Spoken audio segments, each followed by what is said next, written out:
Magandang balita po ito. Teachers handling large classes will receive honorarium. Pinuri ni Senador utos nito ang DepEd na punan ang lahat ng mga non-teaching positions at tukuyin ang karaniwang laki ng klase para sa bawat antas batay sa mga internasyonal na pamantayan. Ang mga guro na humahawak ng malalaking klase ay tatanggap ng kaukulang honorarium.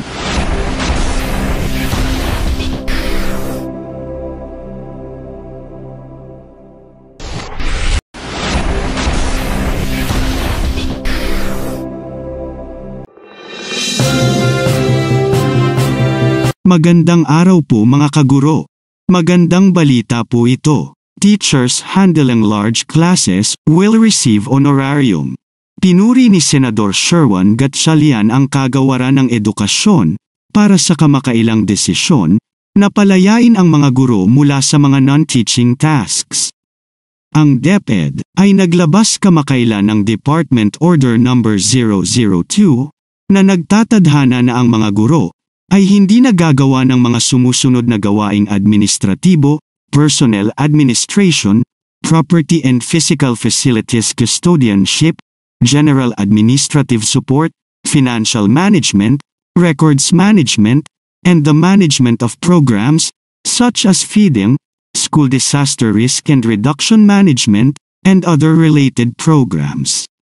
Alinsunod sa pangako ng Senador, na pahusayin ang sektor ng edukasyon, binigyang diin ni Senator Gatchalian na kinikilala ng hakbang ang napakahalagang papel ng mga tagapagturo at naglalayong streamline ang kanilang mga responsibilidad.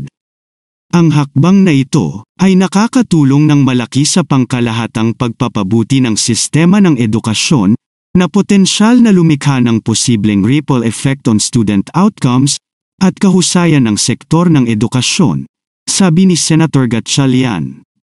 Ang pagbubukod ng mga non-teaching tasks para sa mga guro sa pampublikong paaralan ay isang mahalagang probisyon sa Revised Magna Carta for Public School Teachers o Senate Bill No. 2493 ni Senator Gatchalian.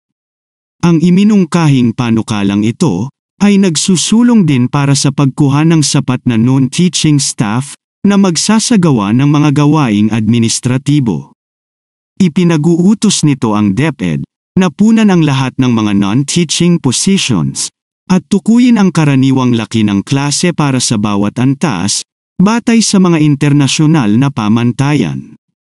Ang mga guro na humahawak ng malalaking klase ay tatanggap ng kaukulang honorarium.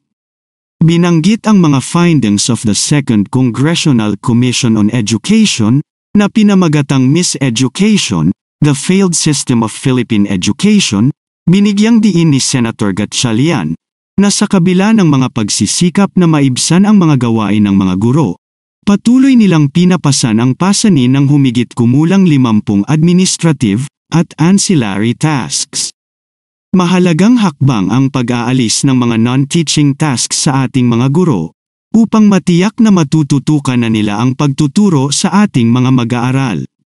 Gayun din, ang Revised Magna Carta for Public School Teachers ay magtataguyod sa kapakanan ng ating mga guro, dagdag ni Senator Gatchalian, Chairperson of the Senate Committee on Basic Education.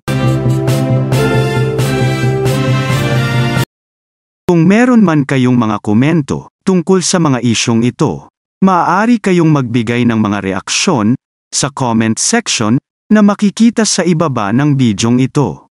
Maraming salamat, at kung ikaw ay interesado ng mga bidyong tulad nito, mangyaring suportahan ang channel na ito sa pamamagitan ng pagpindot ng like, pag-share ng mga video at kung bago ka pa lang sa channel na ito, please subscribe sa channel na ito at pindutin ang notification bell at piliin ang all upang maabisuhan ka para sa mga paparating pang mga videos.